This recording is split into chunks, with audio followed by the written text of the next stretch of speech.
You are listening to the Roberta Glass True Crime Report, putting the true back in true crime.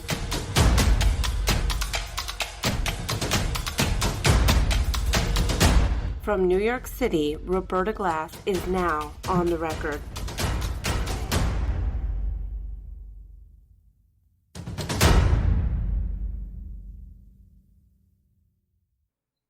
I'm returning to the Brooklyn Federal Courthouse this morning to watch Clare Bronfman's sentencing. I look forward to the methodical ritual of the security procedure, the metal detectors, the checking of phones. I've come to pack a bag so I move through each point effortlessly. The quiet, the order, and feeling of safety has been a comfort, as I have watched high-priced defense lawyers try to win the court's favor with a rap better suited to a used car salesman than a lawyer. I've watched broken souls in various states of healing tell the court what Keith Raniere took from them: their money, their freedom, their self-worth, their sanity, and most sadly, their ability to trust another human being. Only twice did I witness the serene quiet, the military-like order of the court disturbed. Both those moments were sparked by Clare Bronfman. The first was when the judge demanded the criminal defendant, Bronfman, speak to the court not through her lawyers, but for herself. She had to answer for why she had hid her recently hired legal representative, Michael Agnati, from the court. Before she could answer, a bench hearing was requested and granted. White noise filled the courtroom briefly, then was turned off again, and as Clare Bronfman headed to the defendant's table, her knees buckled, she grabbed for a chair in front of her, and she performed a feint. By the time the EMTs arrived with their gurney, Bronfman's health seemed to have radically improved.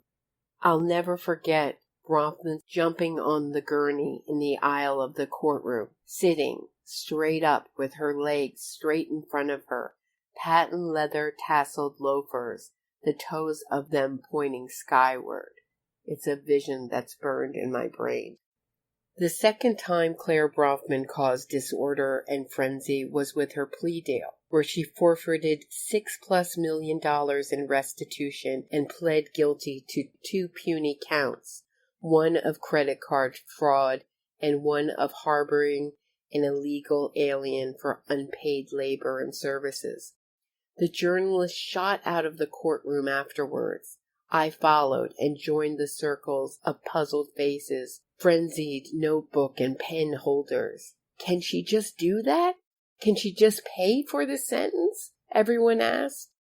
Clare Bronfman's money gave Keith Raniere the ability to buy the props he needed to make his coat look somewhat respectable. 1 or 2 million, depending on who's reporting, for a visit with the Dalai Lama, not to mention His Holiness's public endorsement of Raniere and his program. Clare's money also gave NXIVM the ability to soothe their enemies into silence, submission, or just keep them in the court system long enough to be holding on to their existence by the thinnest of threads. Clare Bronfman's letter to the court before her sentencing is such an open admission of her narcissism, sadism, and entitlement that it boggles the mind. I have lost sleep wondering how her lawyer could okay her submission of this.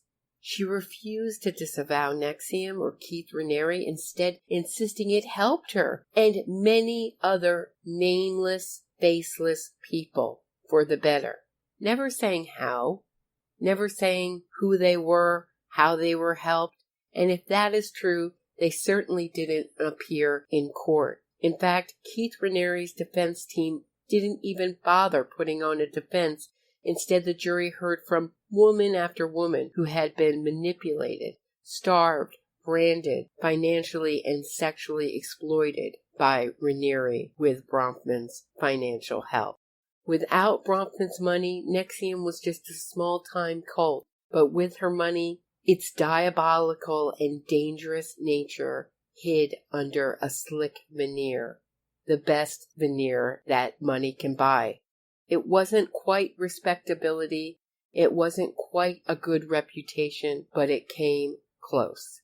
Without NXIVM, Clare Bronfman was just another high school dropout with a billionaire trust fund. NXIVM gave her targets and tactics to use her money to annihilate others, and annihilation made her feel powerful. It's not just Bronfman's open admission in finding joy in others' suffering that makes me think she's evil. It's the experience of looking into her eyes as I passed her in the courthouse hallways. Her eyes are empty and black with no empathy. Clare Bronfman's lawyers Ron Sullivan and Duncan Levin sent a letter to the courts before sentencing alerting the Judge Garifas to the fact that Clare Bronfman had developed a potentially serious liver ailment.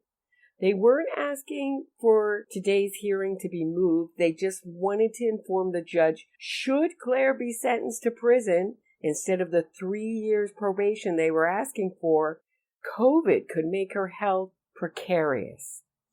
The state was asking for 60 months, well above the 27 months in the recommended sentencing for the 2 counts she had pled guilty to. Clare Bronfman's sentencing hearing lasted close to 5 hours. The hearing began with victim impact statements, which left me with alternating feelings of rage and sadness. Most all of the women that spoke could be placed into one of 2 categories. Either they were perceived enemies of NXIVM, whom Clare had terrorized with lawsuits, or they were foreigners she had bribed with visas and a promise of a decent salary job, only to bring them to America to renege on her salary promise, leaving them in poverty, misery, and indentured servitude. Tony Natali spoke beautifully. She described her parents' last moment in their hospital beds being consumed with Clare's bogus lawsuit. Natali also described how fighting the millionaire cultist left her with post-traumatic stress, saying, quote, "I wasn't just scorched, I was incinerated." Former NXIVM member Susan Dones, who was also a victim of Clare's lawsuits, took Clare's own words in her pre-sentencing letter to the judge and dissected them like a surgeon. "You write that Keith Raniere and NXIVM turned the parts you didn't like about yourself into character traits you did. Have you considered they just wanted your money? You are a predator," she said, then adding, "Let that sink in." The absolute consistency of the victim impact statements is remarkable. Those making decent wages in ESP/NXIVM were demoted by Clare to making barely minimum wage. One victim who she had gotten a visa for was left begging Clare for $200 to see a doctor. Clare refused to give her $200, yet she had endless amounts of money to fund lawyers to terrorize people. Duncan Levin, who with Ron Sullivan was Clare's new lawyer, spoke on Clare's behalf. Both Duncan Levin and Ron Sullivan represented Harvey Weinstein.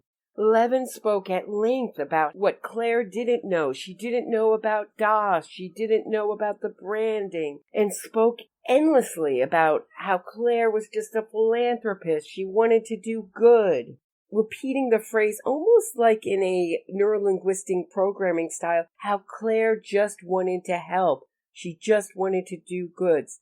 These words rang hollow as we had just listened to maybe 2.5 hours, 3 hours plus of all the incredible destruction Clare had caused. She couldn't have not known that she was creating this amount of destruction. One very interesting moment came when Levin asserted that the lawyers that Clare funded to go after perceived NXIVM enemies were done in good faith with the best intentions to protect NXIVM and their program from what she was told was wrongdoing. Judge Garifas spoke up and said, "Nothing has been presented to the court. Nothing's on the record that supports that idea. Levin backed off and said, if it's not in the record, it's my ineffectiveness of counsel. Obviously floating out the idea that he wasn't representing Clare competently and making grounds for Clare's appeal. And you have to remember that because Clare has eventually got, I hate spoiler alert, more than the 27 months recommended sentence, that she can appeal. Now it's a race of time. How fast can she appeal and how effectively? Judge Garifas said something to the effect, don't worry, you're the third team of lawyers to represent this client. Boom, mic dropped. The state then spoke briefly, once again asking for 60 months for Clare, and said if Clare didn't know about DOS, what is clear is by her emails that when she was informed about the branding, the paddling, the starvation, she funded the Mexican lawyers to send out emails to shut them up, then added she knows now, and she still supports Ranieri.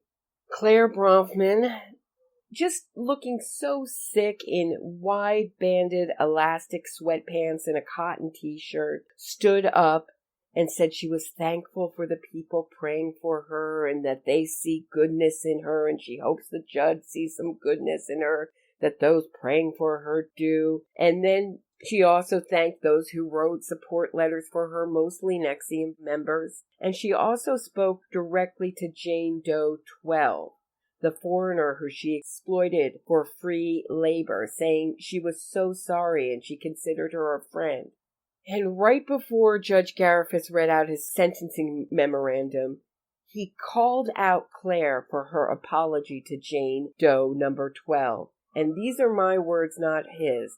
And he was remarking on her manipulation and how Clare had reworded Jane Doe's victim impact statement to make herself look like the victim. And Judge Garifas spoke about how Jane Doe physically recoiled when Clare Bronfman addressed her in court, and he yelled at her and said, "You're still doing this now. You're still using your money like a sword, your power."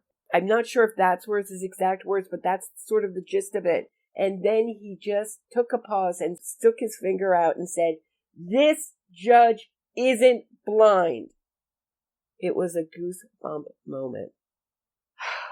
He then fined Clare $500,000, the maximum. And he said her crimes could not be looked at as just individual crimes. They had to be looked at in the larger context of Keith Ranieri's crimes. And he also revealed that Bronfman had paid $13.8 million on lawyers for herself and the other NXIVM defendants. He then gave her 81 months in prison and 3 years probation after she gets out of prison. Levin then asked for a few days to get Bronfman's financial affairs before she was taken into custody. Judge Garifas denied it. She was handcuffed and brought by the marshals to jail, where she will stay until she is shipped off to prison. It was a glorious day. I just want to thank all the victims, survivors who spoke up, who wrote letters. I want to thank the state for prosecuting Bronfman, but I really want to say thank you to Judge Garifas, whom I have grown to admire. Thank you for keeping your eyes wide open and for not tolerating nonsense in your courtroom. You're one of my heroes. 81 months. Unbelievable.